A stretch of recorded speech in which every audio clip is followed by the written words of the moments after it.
Почитувани представници на деловната заедница, почитувани колеги.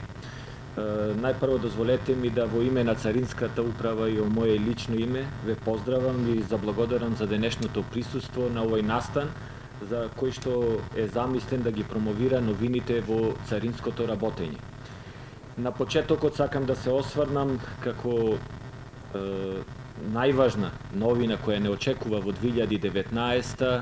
ни представува прифаќањето на новиот софтвер на Царинската управа, односно новиот систем за обработка на царински декларации и акцизни документи, кој што вие најдобро знаете беше долго и одолвлекуван и се чекаше и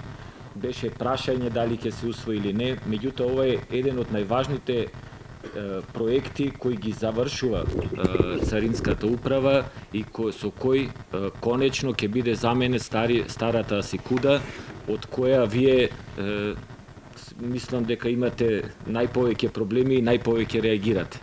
Ова е еден голем позитивен импулс ќе има врз царинското работење и сметам дека вас како стопанство ќе ви бидат намалени и трошоците, а секако и она што е најважно за вас, времето на чекање и експедитивност во спроведувањето на царинските постапки и формалности. Планот за спроведување, односно воведување на овој нов софтвер е да во првиот квартал се почне со пилот испостави, за да до првата половина на 2019 се влезе во конечно, односно воведување на овој систем на целата територија на Република Македонија. Сметаме дека со ова значително се приближуваме до стандардите на Европската Унија, уште пред да влеземе во преговори и дека ние како Царинска управа ќе избиеме на прво место во регионот со воведувањето на овој систем за обработка на царински декларации и акцизни документи. Да се навратам сега на втората новина која денеска сме собрани тука да ја промовираме, е воведувањето на концептот на овластен економски оператор. Сметаме дека ова е еден вид на марка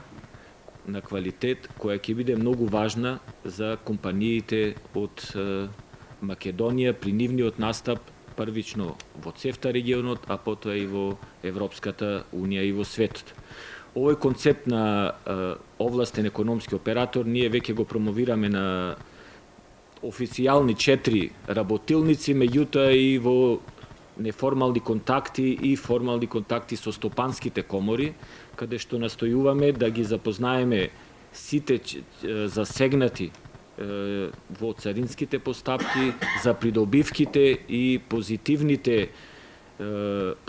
позитивните импликации на овој концепт на овластен економски оператор врз нивното работење. Концептот на овластен економски оператор не значи само тоа дека компанијата е добра, односно дека е позитивна само на билансот, односно во финансиската страна на работењето, него овој концепт покажува дека самата компанија работи безбедно и сигурно согласно признаените европски стандарди и дека со усвојувањето на овој концепт таа ќе може и ќе биде препознаена дека ги испорачува сите правила, процедури и препораки кои се бараат и во Европската Унија и во светски рамки. Овој концепт на овластен економски оператор представува баш онај плюс или онаа додадена вредност за самите компании, бидејќи во овие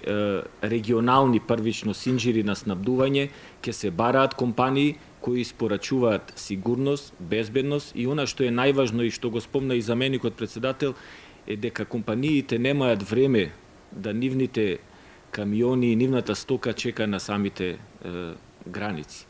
Од сите анкети кои досега се спроведени и сите анализи кои се направени се покажува дека за жал на просторите на Западен Балкан се губи најповеќе време во завршување на